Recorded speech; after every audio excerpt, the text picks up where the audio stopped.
Well, Liam, a new 3-year deal, multi-format. How'd you feel? Yeah, brilliant. Obviously, to sign a 3-year deal at, at my age now, I'm going to be 35, coming into this summer. So obviously delighted to be able to play for another 3 years, and really looking forward to seeing what we can achieve as a group, and obviously pass on my experience to the younger players. Is it sort of, was this the sort of last big deal in terms of age and being 3 years? Did you look at it that way going into negotiations? Oh, listen, I mean, I didn't, I wasn't, I know I'm not getting any younger. So yes, obviously signing a 3-year deal is obviously a good bit of security. I feel that I'm playing some very good cricket. I think age is just a number sometimes, so I'm not really worried about that. More for me, it's as long as I can stay fit and on the park, then hopefully I can play for longer than 3 years. But yeah, to sign a 3-year deal is brilliant.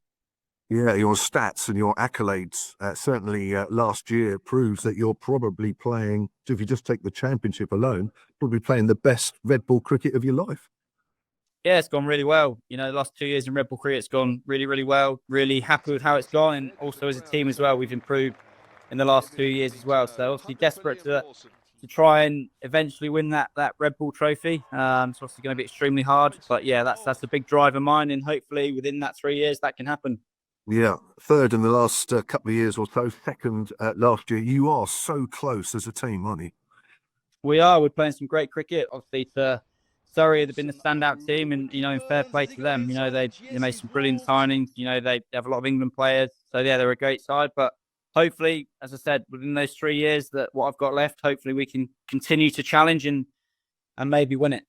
Yeah, you just got to hope that Surrey falter, really. Do you still see those as the main threat in terms of winning it again?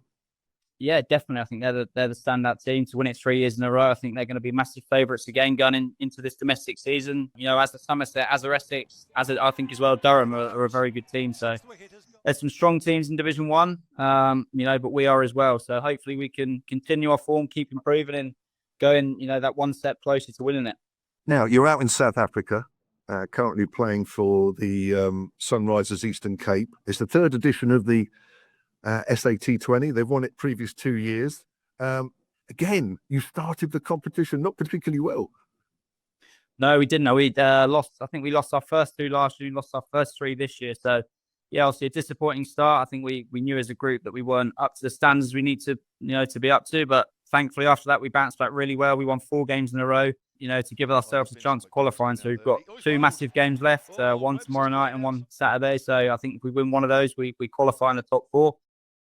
Hopefully we can win two and try and get the top two. But yes, it's been a good tournament. Hopefully we can get into the knockouts, and if you qualify the knockouts, anything can happen. Yeah, that game tomorrow night, you're third and Cape Town are in second, so that is a big one, isn't it?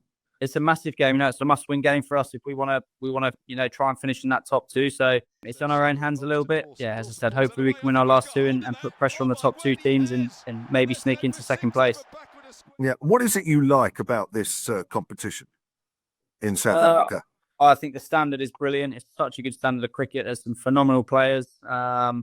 The atmospheres around the ground, the crowds, obviously the weather makes it all so good. And I think every player that plays in it really, really enjoys it. So, yeah, really grateful to be playing it again this year. And it's a really, really cool competition to be a part of.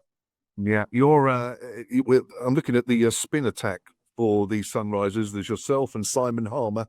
That's not a bad duo to have bowling at each end. Yeah, it's obviously nice to play with Harmy. He's obviously been a really good bowler for a number of years. Obviously played a lot against him in domestic cricket for Essex, where he does really well. So, yes, it's good to play with him and be on your side. Yeah. Just finally, looking ahead to the summer, we've mentioned the championship. We haven't, of course, mentioned the T20. You've been so good at it for so long. Last year, it was a bit of a letdown, wasn't it? Let's be honest, in your own high standards. What does Hampshire need to do to turn things around? Because let's not forget, you were out in Guyana before Christmas in the Global Super League, and you finished 5th out of 5. So there is clearly some work there, isn't there? No, without doubt. I think if we're honest as a group, I think we need to improve our batting. I think for a number of years now we've relied on Vincey to sort of carry that batting team. So yeah, ideally I think if we were to be honest, we'd probably look to sign an overseas batter or even two overseas batters to strengthen that team. But it'd be interesting to see what way the club go for that. But I personally think that's where our probably biggest weaknesses at the minute. Scoring a volume of runs. We're not just relying on one person. So yeah, I think that's a huge area that we can improve on as a team with a bat. And yeah, hopefully we can add a couple of players into that improves us going forward. Just one final one. Sonny Baker, who impressed everybody out in Guyana, joined from Somerset last year. Impressed by him, excited by him. Yeah, without doubt, he bowled really, really fast in the Caribbean. And I said to a couple of lads, it's the quickest I've seen for a while, actually.